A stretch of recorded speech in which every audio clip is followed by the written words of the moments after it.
It's time for the Property Podcast, where every week tens of thousands of property investors, new and experienced, join together to get news, knowledge and laughs at our expense. With me, Rob Bence. And me, Rob Dix. Join us every Thursday morning for your weekly dose of property ideas and motivation. Then head over to our website at thepropertypodcast.com to keep the conversation going. Now though, let's get started. Hello everybody and welcome to the Property Podcast. It's easy as 123. No, sorry, it's episode 123. I'm Rob B. With me is Rob D. Good morning, Rob. Good morning. So, I don't know if it's just embarrassment or humble pie, but it's something this morning because we didn't think we were going to be recording this episode. Back when we were talking about the general election, we were recording it on the night that the results came out. It was the shock Conservative majority, and we're just like, nice quiet few years for property investors then. No, not one of our better predictions. So we're not only giving over this whole episode to talking about the fallout of the budget, we're going to be giving over next week to it as well. So lots to talk about, which is really good, but also really embarrassing. It is, but we get lots of other things right, so let's not focus on it too much. But we can make up for it by giving you 2 episodes on this subject. But before we get going, just a few mentions. First of all, a huge thank you to everyone who made me feel very welcome last night at the St Albans Property Hub meetup. It's run by Chris, who does a great job there. Great venue in St Albans. If you're anywhere near the region, you should check it out. Check on the Property Hub under the events page. Great event, great group. I actually knew most of the people there already, which was really nice as well. So it was great to catch up with a few old faces. And also a special mention to Ben Adam Smith. I don't know if I've mentioned this podcast before, so if I haven't, it's long overdue. So I'll give it a mention now. It's called House Planning Help. So if you want to do any self-build, you're interested in that, go and check it out because it's doing very well. I was looking at the reviews earlier and I've just subscribed to it this morning. So House Planning Help, go and check it out. And in fact, there was some listeners to that podcast at the meetup too, which is really cool. So good to see everyone last night. Thanks for making me feel welcome and I'll certainly be back.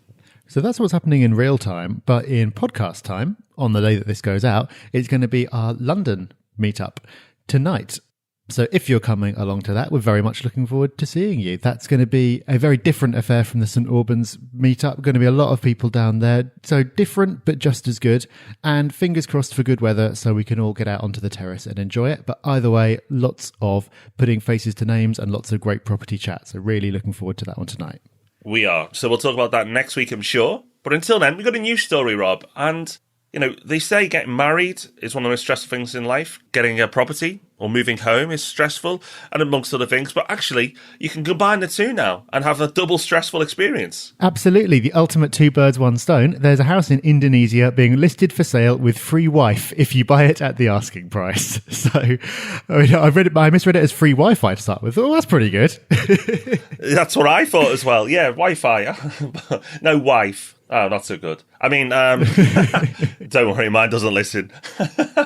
So it's being sold for 999 million in the local currency. You think, oh, that's a bit pricey. It's actually £50,000. And you get the owner thrown in who says she agreed to the estate agent's idea because she was looking for a husband anyway. So there you go. A bit of a silly news story for you to balance out the fairly serious and detailed topic we've got today.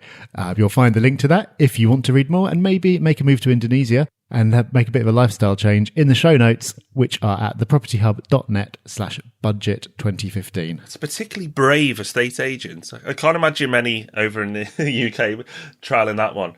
Yeah, it's not shifting. We could try new photos or offer your hand in marriage. We'll see if it catches on over here. I'm not so sure.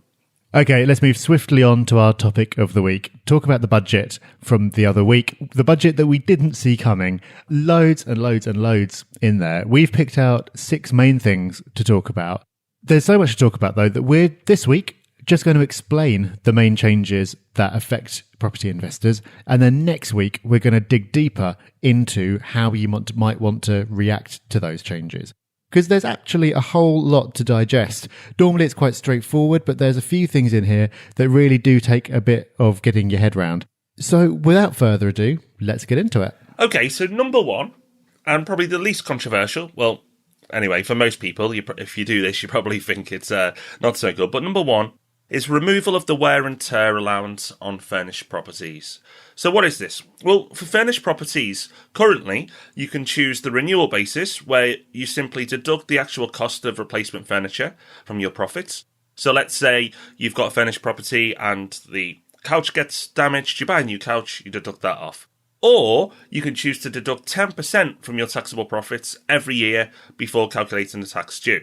From 2016, April 2016, the 10% option is ending, so you can only claim for actual replacements or cost of furniture. This is bad news for furnished HMOs, where the wear and tear allowance is likely to leave you better off. It also means that you can't reduce your taxable profits every year, so worse for tax planning. If you think about it, it's kind of fair. It's much more in line with a typical business. You know, a business, you can't go, oh, we've got these amounts of costs off profit and just wipe it off. You actually have to show those costs. It was a rule that doesn't surprise me that it's gone. There's others that are coming up that's really shocking and surprising. I didn't expect it from a Conservative government. But this particular point, I think most people will see it as fair. Not everyone will be happy about it, but it's not a shocking one. But Rob, we've got a few of those coming up. Yeah, we have. That is an annoying one because it is quite a nice tax write-off, but it is kind of hard to argue with. Others, they're easy to argue with, but that one, I guess we've got to take on the chin. A nice one to balance that out is the increase in rent-a-room relief. So this is a tax-free allowance that you get if you rent out rooms in the home in which you live, your own private home. That has been £4,250 for a very long time, which means in real terms it's been falling.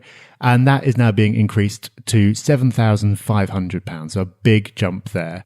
That is something which obviously most people won't benefit from because most people don't have lodgers and so forth. But buying a home that's bigger than you need and renting out a room or two rooms in that property is a very popular way to get started in property investment. I know a lot of people who are very smart, that they stretched themselves on their first purchase, got that extra bedroom, rented it out to cover their mortgage, and that kind of gave them the taste for property, and they went on to build big portfolios. And now, because of the tax consequences, it's even more advantageous. That's not something that I've personally done, but if you do, you'll be very happy about that one. Number 3 on our list is the LHA rates being frozen for 4 years. LHA, sometimes people refer it to as DSS or just benefits, whatever you want to call it. Basically, if you're in that market, you are affected. Now, the LHA rate used to be calculated on the median rent, giving claimants access to 50% of the properties in their area, and then reduced to the bottom 30%. Now, this link was broken completely in 2012 and just started getting smaller percentage increases year on year.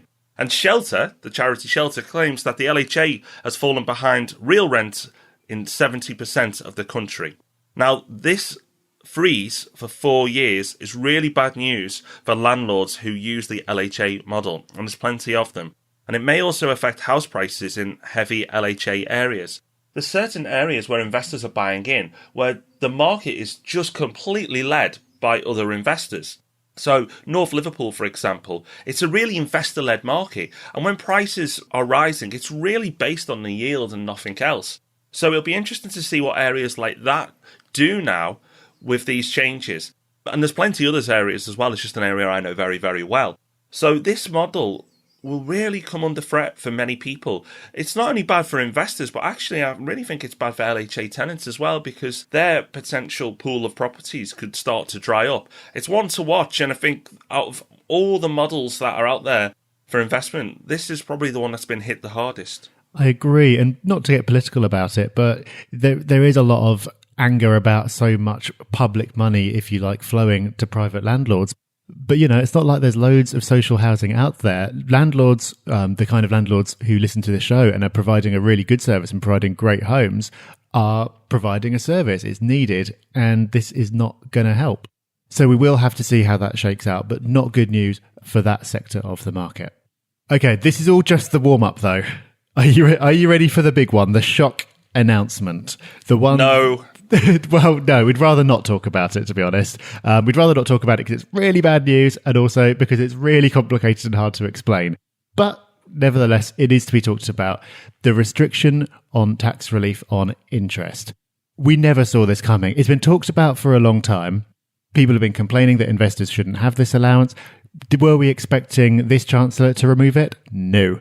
But it's happened. Well, it hasn't been removed, but things are changing. So, okay, deep breath. Let's try and get into the explanation.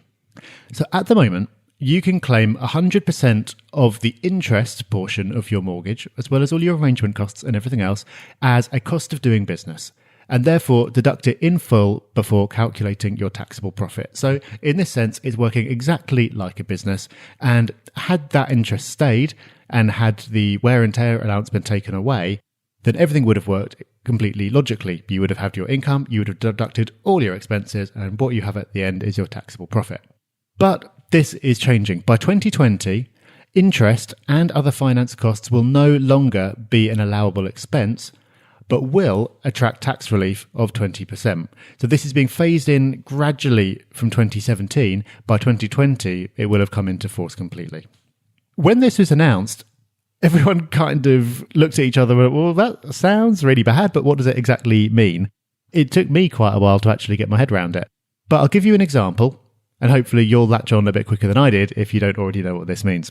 So let's start by quickly recapping what the situation is now.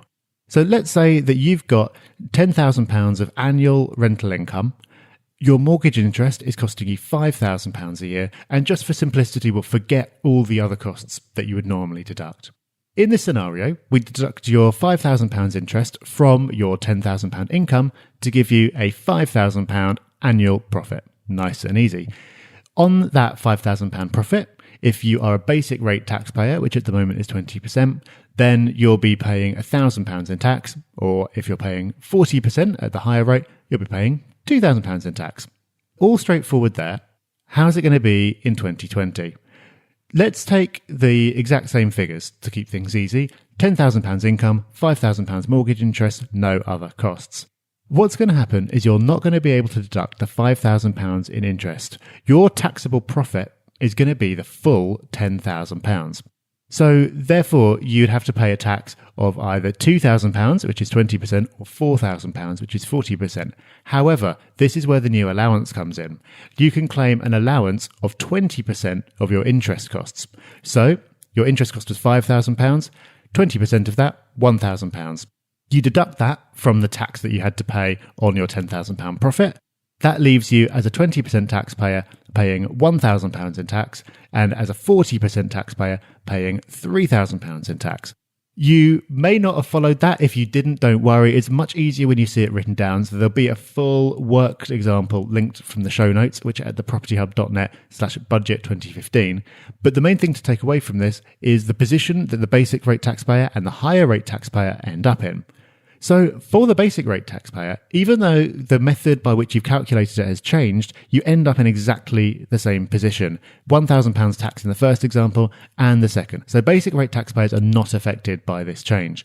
The 40% taxpayer, however, ends up paying a lot more. In this example, the tax went up from £2,000 to £3,000. So this is a really big deal because if you are a higher rate taxpayer, as many investors are, they'll have a day job which puts them into the 40% bracket, and then they've got properties on the side, or they are landlords of big portfolios generating profits that put them in the 40% band. A lot of investments that were previously profitable are now going to become very marginal or not profitable as a result of this change. There's going to be a lot more on this next week. And the next 2 points we're going to talk about are very much related to one of the solutions to this. But this was the absolute bombshell that we didn't see coming. And there is a massive thread about this on the Property Hub, which we'll link to from the show notes as well, with some really great points being made about this. But whichever way you slice it, it is not good news. Yeah, as Rob said, there's a lot to take in there, and especially via audio. So if you're not making notes or you're on the move, make sure you go to thepropertyhub.net/budget2015. Maybe just make that note, and then we'll link to that thread and we'll break this down in the show notes. So make sure you check that out. It's quite painful. Let me ease that pain a little for you. There is some pieces of good news in the budget, as we've seen, and one of them is the lowering of corporation tax. Now, corporation tax is currently a competitive 20%. It's actually not bad as it is, but that's been lowered to 18% by 2020, with in-between stage of 19% by 2017. Now, how does this affect property investors? Because this is obviously business related. Well, some people choose to hold their portfolios within a company. And with this becoming even more attractive now, and the changes we've already mentioned, for many people, they will consider moving their portfolios, or even starting their portfolios, in a company vehicle. Now, it's not necessarily the default choice for everyone, but it's going to certainly be attractive for a lot of people. But we'll break this down in much more detail next week. But at least there was some good news out of the budget. Yep, we will. And we should have said that the changes to tax relief on interest only apply to individuals. It does not apply to companies. Hence the immediate thought that moving to a corporate vehicle may be the way forward. But yes, lots more on that next week. But related to this, the final thing that we want to highlight from the budget this year is the changes in taxation of dividends. Because if you invest through a limited company, you'll likely extract the majority of the profits through dividends. At the moment, because of a 10% tax credit, which is massively complicated, effectively, basic rate taxpayers end up paying zero tax on those dividends, and higher rate taxpayers pay 25%. This is being removed from April 2016. The tax credit won't be there anymore, but everyone's going to get their first £5,000 of dividends tax-free. Basic rate taxpayers will then pay a 7.5% tax, and higher rate taxpayers will pay 32.5%. So effectively, everyone is worse off by 7.5%, except for the first £5,000, which is great if you've got a few shares, but not a lot of good if you're trying to put a load of property income through it. Effectively, it makes it more costly to extract the profits from a company, which is another factor that feeds into this discussion that's going to be a large part of the episode next week. And a lot of commentators seem to believe that this is just the first step of a move to tax dividends at the same rate as income. So, for example, the higher rate taxpayer after these changes in 2016 is going to be paying 32.5%. Income tax rate is 40%. People are suggesting that those rates are going to become one and the same because it removes this tax dodge where you can effectively set yourself up as a company, be paid in dividends and pay less tax as you were if you were employed. So that is another one, which is not great news for us. There's not a lot of great news in there at all, really, is there? There isn't. It's not a great budget for property investors at all. And actually, we try and not be political on the podcast. Occasionally, we drop hints. But let's face it, if these policies were announced before the election, there's absolutely zero chance the Tories would have won a majority. Zero, because they only just got in anyway. And actually, these measures, they don't hit the wealthiest, they don't hit the poorest, they hit the middle class. They're just attacking the middle classes as far as I'm concerned. And the uneducated financially. So you could be a very intelligent person, don't take this the wrong way, but if you're not financially educated, then you could be in trouble as well. But we want to put that right. Next week, we will educate everybody who listens to this podcast and put them right, because quite frankly, I'm still a bit angry about this budget. I just think it's, they didn't go in light. They really attacked it, and the way they phrased it and the language used was, greedy landlords, greedy investors. Now, the wealthiest investors, the wealthiest landlords, because they understand tax planning, really won't be affected by this. But it's the middle classes who like to use some of their income to live off and subsidise their lifestyles that will. So, as you can tell, I'm pretty peed off because I think it's a tax that's been used that people can't be seen to complain about too much. But actually, for people who want to better themselves or want to secure their financial futures, I really think the government has attacked them. But there we go. Pitch over. Oh, there we go. Got it off my chest, finally. We managed to stay relatively apolitical for 123 episodes. But yeah, I completely agree, though. I think, there's an article about this exact subject in the next issue of the Property Hub magazine, which I was looking over the other day, and the conclusion is exactly the same. It's like, if you're not earning much, you're fine. If you've got a very large portfolio and you're actively acquiring and you have access to the knowledge and the advice, then you'll find a way around it. It's the people who've got a decent job, they're not millionaires, but they've got a job where they're earning well, they've got a property or two on the side. It's those people who are going to struggle to find a way around this. But yes, more on this next week. Let's move on. Before we do, I don't want to panic to people too much. I said this to some people in a meetup last night. While the journey is the same journey we're all on, to that financial destination we want, we just might have to get in a different vehicle to get there now. So don't be panicked too much because you've got to wait for a week for the next podcast. We will break it down for everyone. But it still can be achieved. It's that financial education that's key. So make sure you get next week's episode. And before then, if you don't understand this fully, we say go to the show notes every week, but really do go to the show notes.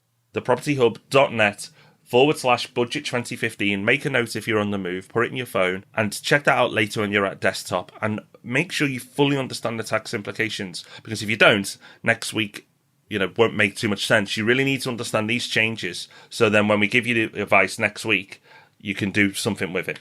Okay, but that really is time to move on.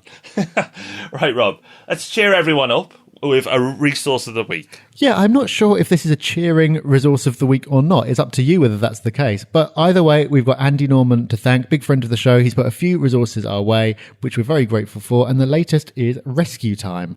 Don't know if you've used this before, Rob, but the idea basically is you install it on your computer. It just sits there in the background and it tracks how much time you spend doing various things. So it can see what program, what window you've got open. And from that, it can categorize it into say, okay, well, this week you spent this much time browsing Rightmove, this much time doing your emails, this much time writing documents, and so on and so on. And by tracking it, it allows you to see where you're really spending your time. Because you might have these ideas about what you're doing and how productive you are, but let's face it, we're all quite good at kidding ourselves.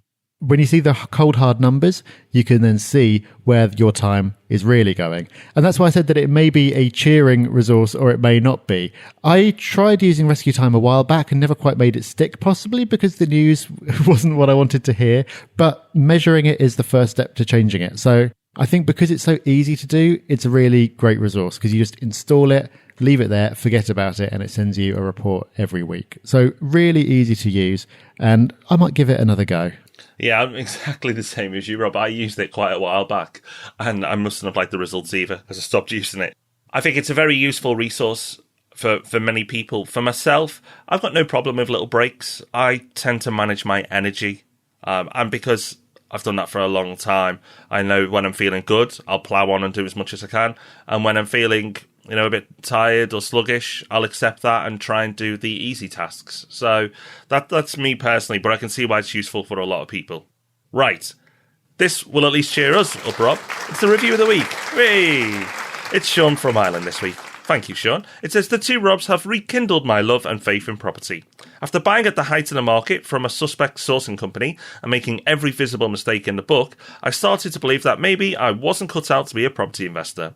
Rob and Rob have made me view that negative experience as a learning experience through their step-by-step guide on how to do property investing the right way. They provided me with a map to allow me to see where I went wrong and, more importantly, giving me the courage and guidance to get back on the right path. Their endearing and trustworthy style is compelling listening, while their advice is bulletproof. Without this podcast, I would have given up on property. Thank you both. I definitely owe you a pint when you do get to Northern Ireland for a meet-up. Well, that's enough to make me book my ticket. Cheers, Sean. Thank you very much for that review. That's absolutely brilliant. And it's absolutely amazing that you're back on the property wagon. Yeah, that is fantastic to hear. God, that really has cheered me up. Thank you so much for that. Okay, well, that is us for this week. I hope you enjoyed this episode. I hope some of the things in the budget are looking a little bit clearer now. I hope you at least understand what the main factors are. I feel like from what I've read of the mainstream media, they've done quite a poor job of explaining some of these because they probably don't quite understand it either. But I hope that's given a bit of clarity to it. So now, as Rob says, we can go forward into next week and talk about what the implications are. So that's going to be a really important one next Thursday. Tonight, if you're coming along to the Property Hub meetup, we're very much looking forward to seeing you there. We are. So until then, everyone, have a lovely week. We'll be back more with more budget news next week. We're going to save you next week. This week we've depressed you. Next week we're going to cheer you up, hopefully. But until then, have a wonderful week and we'll be back soon. Bye-bye. Bye-bye. Thanks for listening to The Property Podcast. Make sure you join our mailing list at thepropertypodcast.com. And remember, we love 5-star reviews. Rob even loves them more than air miles.